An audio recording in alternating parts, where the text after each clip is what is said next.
na capital do estado para visitar o manguezal de Ratones, no norte da ilha de Santa Catarina, que ainda é considerado um exemplo de preservação.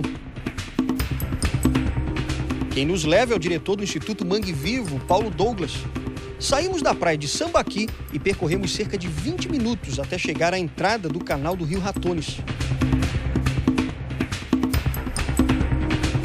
Com o frio dessa época do ano, os caranguejos quase não aparecem. A maioria fica intocada dentro do lodo. E algumas espécies de aves aparecem para se alimentar ou só para descansar. Mas à medida em que a gente se aproxima da rodovia SC-401, vai ficando mais difícil navegar com o motor ligado, por causa do assoreamento do rio. Sinal que os dejetos lançados na água estão ficando cada vez mais sedimentados no fundo do rio. Desses 10 anos aí que você vem navegando para cá, alguma coisa mudou? Ah, sim.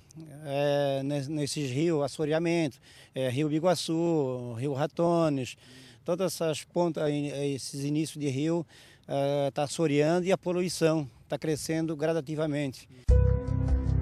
E não demorou muito para a gente constatar o descaso dos moradores com o mangue. Encontramos até uma capa de geladeira, quase toda enferrujada. Que a população entenda que se ela jogar isso dentro de qualquer área aqui desse rio, do Ratones, ele vai parar em algum lugar. O ecossistema ele absorve e fica aqui. A gente já veio, vocês perceberam que a gente veio numa região já assoreada, dificuldade de navegação. Por quê? Porque isso aqui é o que a gente viu lá de fora, fora o que a gente não vê embaixo d'água, que está embaixo d'água, que consegue juntar a lama. Então, o que não deve ter de geladeira aqui, o que não deve ter de pneu, o que não deve ter de detrito, que ajuda a fazer essa composição.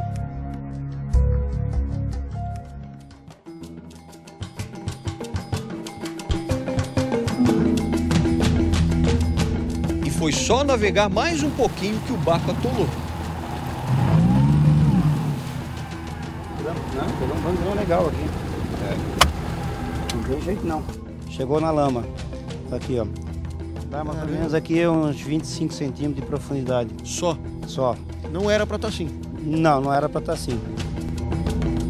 Se houver um entupimento do motor, não tiver mais refrigeração, em função da lama que o motor aspirou, e aí nós vamos ter que ir até a marina remando. Nós vamos levar remando daqui até lá de retorno em torno de 2 horas.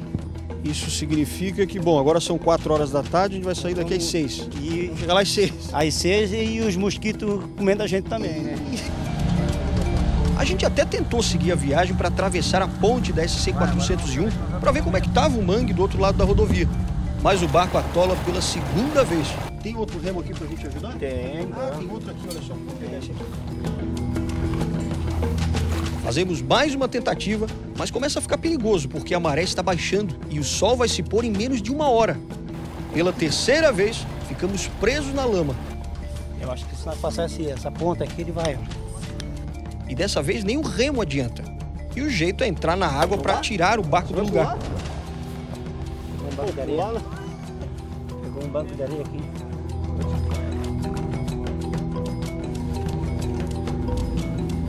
Por causa do assoreamento do rio, Fernando acha melhor a gente não seguir viagem.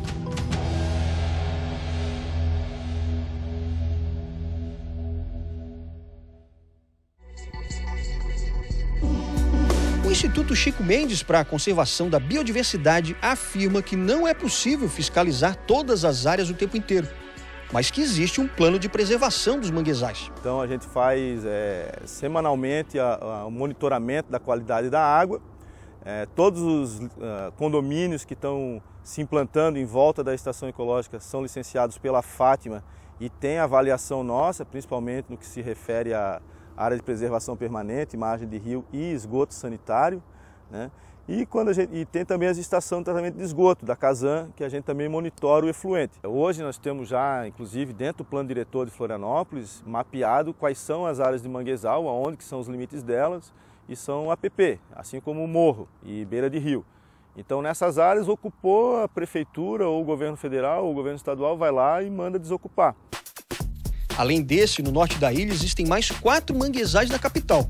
O do Rio Tavares e da Tapera, no sul da ilha, o do Saco Grande e o manguezal do Itacurubi.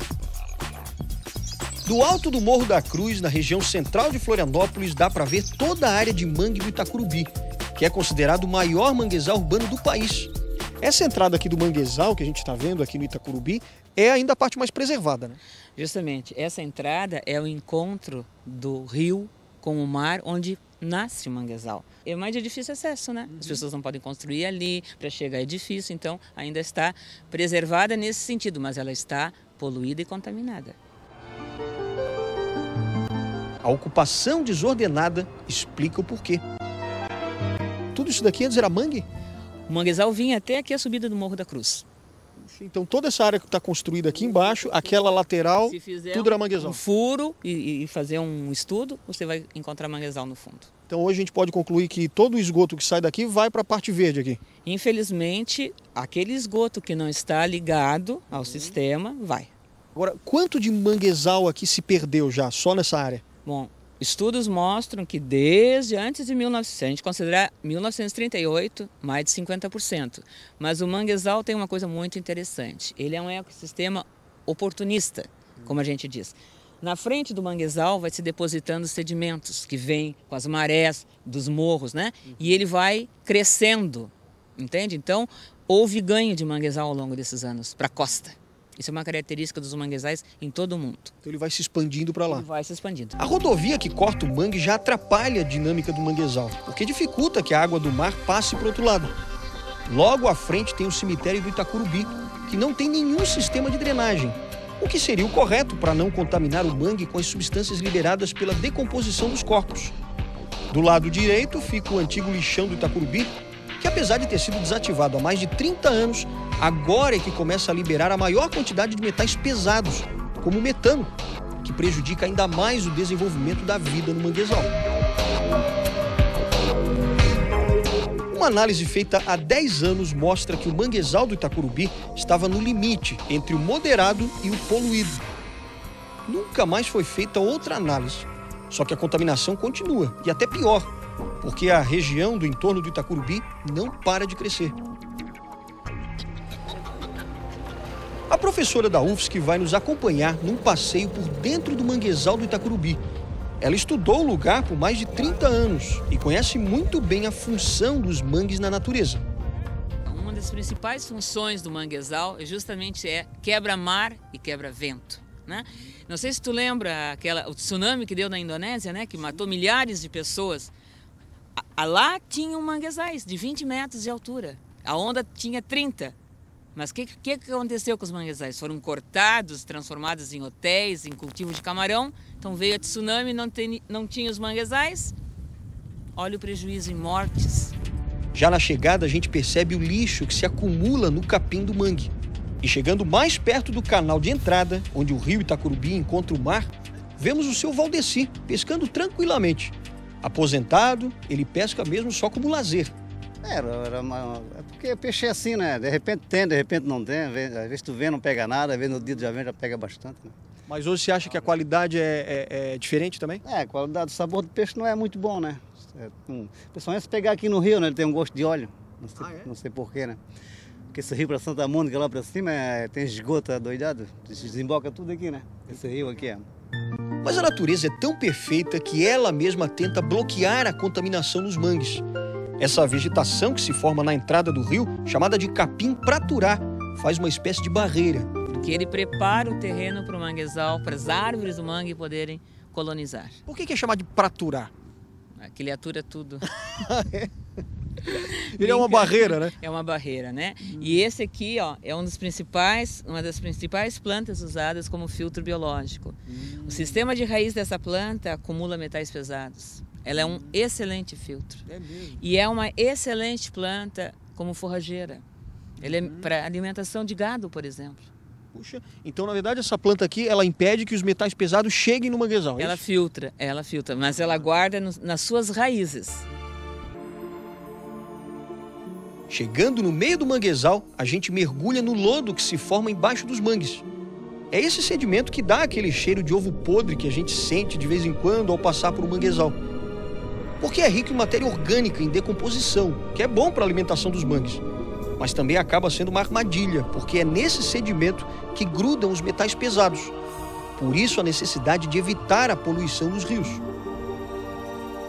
Essas raízes que brotam da lama são como se fossem os pulmões do manguezal. É por elas que o oxigênio chega até as raízes do mangue. Sem isso, não haveria vida no manguezal. Olhando assim, parece até que é um mangue saudável, né? Mas a gente já aprendeu que não dá para ver a contaminação de longe. É só chegar mais perto para ver que o mangue está doente. Geralmente, em manguezais impactados, a gente vai encontrar alguns organismos que não são comuns, né? Então aqui nós estamos vendo a cochonilha, que é um parasita, né? E ela vai sugando a seiva do manguezal e pode acabar matando a árvore. Isso faz mal para o mangue. Claro, se tiver muitas, pode acabar matando a árvore. E a gente está vendo que esse caule está bem cheio. Né? Está bem colonizado, né? Assim, a gente olhando, vê uma folha normal. Mas se eu fizesse um corte e fosse ver no microscópio, eu vou ver que essas plantas estão totalmente alteradas. Outros animais que atacam são as galhas, né? É comum, mas não em grande quantidade. Quando tem bastante, como você viu que tem bastante aqui, isso mostra que o manguezal está fraco pela poluição. A professora avisa que se nada for feito, a situação dos manguezais pode piorar. O que fazer para evitar que a poluição e a contaminação dos rios cheguem até os mangues? As áreas que já foram ocupadas há décadas não tem como mexer, já estão consolidadas. Mas não é esse o problema. Que conhecimento a gente tem, né? Falta o quê? Conscientização e vontade política. E que é difícil ter essa política ambiental? Lamentavelmente, muito difícil, né? Num país como esse está difícil. Precisa ter muito conhecimento também do que é o mangue, né? Precisa amar, gostar. A gente não vai cuidar, não vai se interessar aquilo que a gente não ama e não conhece. Por isso, muito importante, educação ambiental. Porque agora não tem mais berbigão, não tem mais mexilhão, não tem mais ostra. O que aconteceu com eles? Será que a gente comeu tanto? Não. A poluição foi matando, foi eliminando esses organismos. O Instituto Mangue Vivo firmou um convênio com o Ministério do Meio Ambiente para fazer novas pesquisas sobre o manguezal do Itacurubi. O resultado deve sair em 6 meses. Os baixios de lama dos mangues ainda fornecem o berbigão. E tem famílias inteiras que ainda vivem disso. O pessoal que vem de lá do aeroporto, eles vêm aqui com essa baterinha aqui cheinha de berbigão e eles trazem para cá. Ó. Cláudia, você trabalha com isso daqui há quanto tempo, hein? Há 20 anos. 20 anos. Uhum. E você extrai quantos berbigões aqui? Quantos berbigões você consegue descascar por dia? 30 latas, 35 latas. Isso dá mais ou menos quantos quilos? 30 quilos. E dá para ganhar um bom dinheiro com isso? Ganho R$1,50 por quilo. R$1,50 o quilo. Então, por mês dá o quê? Dá uns 400 e pouco. Para se ter uma ideia do impacto das construções sobre os baixios de lama dos mangues, olha só a Via Expressa Sul na capital. Antes do aterro, os moradores coletavam 20 toneladas de berbigão. Hoje esse número não passa de 2 toneladas. E quem pega berbigão no Rio Tavares, perto do aeroporto, sabe que as coisas mudaram. Diz uma coisa, o senhor viu aqui a construção da Via Expressa Sul, né? Isso aqui atrapalhou? Atrapalhou bastante. Por quê? Por causa do camarão que desapareceu. Todo mundo matava 20, 30 quilos, agora hoje em dia não mata mais nada, acabou tudo. E o berbigão também. Com toda essa viagem por dentro dos manguezais de Santa Catarina, fica muito claro que a preservação dessas áreas é urgente. Olha só quanta vida depende dos manguezais. E que tal começar a cuidar dos mangues, hein? Se você mora no litoral, vai lá visitar. Toque nos mangues, pise na lama.